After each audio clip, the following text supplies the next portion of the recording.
আসসালামু আলাইকুম। কেমন আছেন সবাই? আলহামদুলিল্লাহ, আপনাদের দয়ায় আমি ভালো আছি।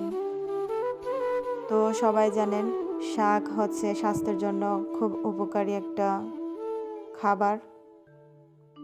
আর সেই শাকটা যদি হয় একটা ঔষধ, তাহলে তার কোনো কথাই নেই। এই শাকটা হচ্ছে ঘিমি শাক বলে। তো এটা ডায়াবেটিস যাদের, তাদের জন্য খুবই চমৎকার একটা ওষুধের কাজ করে। তো এই শাকটা আমার কাছে খুবই ভালো লাগে। শাকটা খেতে একটু তিতা তিতা লাগে, তারপরে খুব ভালো লাগে। পেঁয়াজ রসুন একসাথে তেলের মধ্যে ভালো করে ভেজে শাকগুলো দিয়ে দিলাম, সাথে লবণ কাঁচামরিচ দিয়ে দিলাম। এখন শাকগুলা ভালো করে ভেজে নেব, কারণ শাকগুলো আগে ভাপিয়ে নিই নাই। শাকের যেই ভিটামিন বা যেই কার্যক্ষমতা কমে যাবে, তার জন্যে শাকের পানিটা ভালো করে শুকিয়ে উঠিয়ে নেব। আর আজকে শুটকি রান্না করব, পেঁয়াজ দিয়ে ভুনা করব। এগুলো হচ্ছে শুটকি দিয়ে রান্না করব। পেঁয়াজ রসুন এগুলো একসাথে নিয়ে নিলাম। পেঁয়াজ রসুন একসাথে করিয়ে দিয়ে দিলাম, সাথে তেল দিয়ে দিলাম। তেলটা একটু বেশি দেব, কারণ শুটকিটা লবণ দিয়ে দিলাম।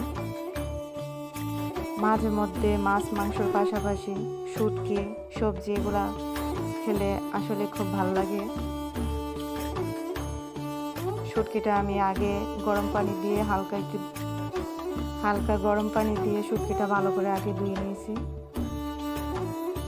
আর প্লিজ আমার চ্যানেলটাকে সবাই সাবস্ক্রাইব করবেন, শেয়ার করবেন। আর কোনো কিছু জানার থাকলে অবশ্যই কমেন্ট সেকশনে জানাবেন।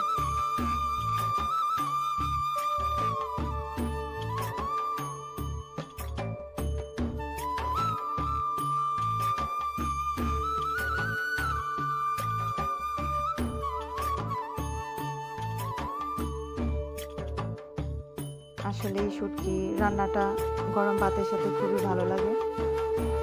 এখন লতি রান্না করব। কড়িয়ায়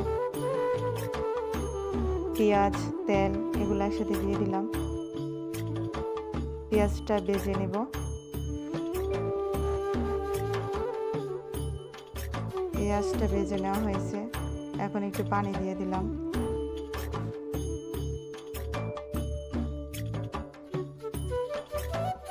চিংড়ি মাছ লবণ একসাথে এগুলো দিয়ে দিলাম।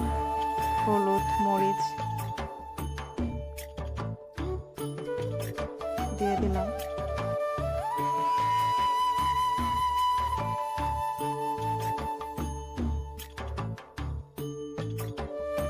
ভালো করে একটু কষিয়ে নেব। এখন লতিগুলা দিয়ে দিলাম।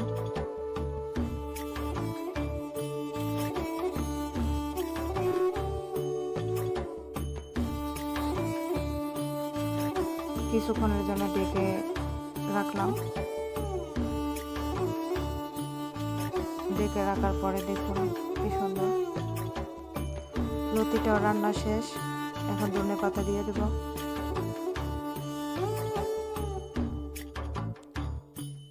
আমার রান্না হয়ে গেছে, আলহামদুলিল্লাহ।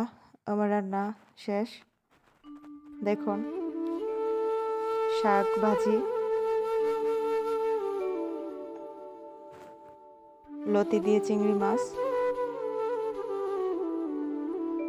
আর এটা হচ্ছে শুটকি বোনা। সবাই ভালো থাকবেন, সুস্থ থাকবেন। আল্লাহ হাফেজ।